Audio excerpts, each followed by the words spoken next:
Dude, I've listened to every Are episode you of the show, serious? I want to tell you. I've literally listened to every episode of the show because as much as I love live music, I love live music discourse, and I think it's just a very important thing. I do some Phish studies. We've had these conferences where academics have given papers on the band Yeah, Phish, yeah.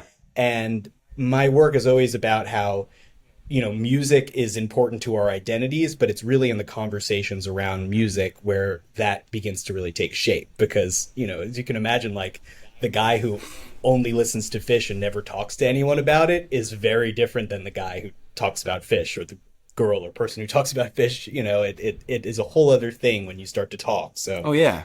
thank you for your service. It's really the coolest thing. I didn't realize how. I mean, some people are reticent to talk about it. They're like, it's a very personal thing to me. I don't know. I don't want to be. I don't want my personal thing picked apart by an audience, And I'm like, that is Completely. so real. What we talk about with Fish specifically, but with other bands as well, like it's more than just a band. It's, all of these other things. And, to kind of actually articulate what that is a whole other step to like concretely be like, all right, so what is it? What is the more than just a band, Yeah. about it?